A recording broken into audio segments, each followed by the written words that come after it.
आज जो देश में चुनाव के रिजल्ट आए हैं, ये मैं तो पहले कहूँगा, ये जो रिजल्ट है जनता की रिजल्ट है और ये जनता की जीत है और लोकतंत्र की जीत है। हम पहले से यही कह रहे थे कि ये लड़ाई हमारी मोदी वर्सेस जनता है, लोग हैं। तो 18वीं लोकसभा के चुनाव में हम विनम्रता से जनमत को स्वीकार करते हैं। इस बार जनता ने किसी एक दल को पूर्ण बहुमत नहीं दिया, खासकर सत्ताधारी दल भाजपा ने एक व्यक्ति एक चेहरे के नाम पर वोट मांगा। अब ये स्पष्ट हो गया है कि ये मैंडेट मोदी जी के खिलाफ गया है। ये उनकी राजनीतिक और नैतिक हार है। जो व्यक्ति बार बार अपने नाम से ही हर जगह वोट मांगते थे, उनकी ये बहुत बड़ी हार है और नैतिक दृष्टि से ये तो उनको बहुत बड़ा नुकसान हुआ है।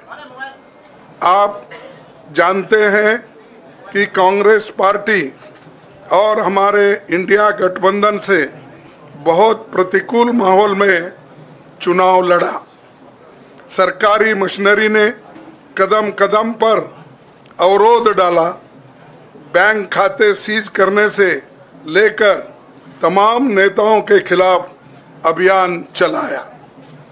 फिर भी शुरू से आखिर तक कांग्रेस पार्टी का कैंपेन सकारात्मक था, पॉजिटिव था। हमने महंगाई, बेरोजगारी, किसानों और मजदूरों की बदहाली और संविधान संस्थाओं का दुरुपयोग जैसे विषयों को केंद्रीय मुद्दा बनाकर हम जनता के सामने गए थे। इन मुद्दों पर बड़ी संख्या में लोग हमसे जुड़े, हमारा समर्थन किया। प्रधानमंत्री ने जिस तरह का कैंपेन किया वो इतिहास में लंबे समय तक याद रखा जाएगा। कांग्रेस के घोषणा पत्र के बारे में मोदी जी ने जो झूठ फैलाया, जनता ने उसे समझ लिया। मैं इस मौके पर कहना चाहूँगा कि श्री राहुल गांधी जी की दोनों यात्राएं, भारत जोड़ो यात्रा और भारत जोड़ो न्याय यात्रा के दौरान लाखों करोड़ों लोगों को मिलना, लोगों की समस्याओं को सुनना और आगे चलकर उन समस्याओं का हल ढूंढना हमारे कैंपेन का आधार बना। हमने इसी को 5 न्याय और 25 गारंटी का नाम दिया और इसी के आधार पर हमने गारंटी कार्ड बनाया। हमारे कार्यकर्ता उसे लेकर घर घर पहुँचे और लोगों को संपर्क करें। इसके अलावा जो एक महत्वपूर्ण बात है वो भाजपा नेतृत्व की अहंकार की वजह से हुई। उन्होंने धीरे धीरे सारे संवैधानिक संस्थाओं के ऊपर गैर कानूनी तरीके से कब्जा करने की कोशिश की। फिर इनका उपयोग विरोधी दल के खिलाफ करने लगे।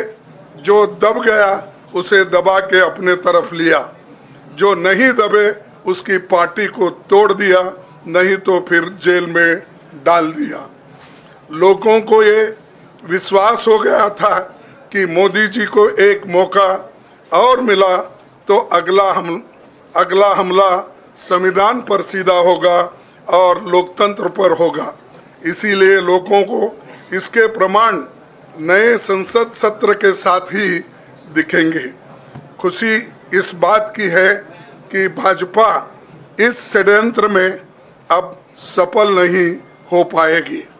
मैं इस अवसर पर सीपीपी चेयरपर्सन श्रीमती सोनिया गांधी जी, हमारे लोकप्रिय नेता राहुल गांधी जी, प्रियंका गांधी जी का विशेष मैं धन्यवाद करना चाहता हूं। और इन्होंने दिन रात बराबरी से पूरे देश में कैंपेन किया और हमें एक मजबूत स्थिति में पहुंचाने के लिए भारी मदद इन्होंने की। और मैं ये कहूँगा कि इनके वजह से हमको बहुत बड़ा प्रोत्साहन देश में मिला और आज ये स्थिति जो बनी है उनके वजह से बनी।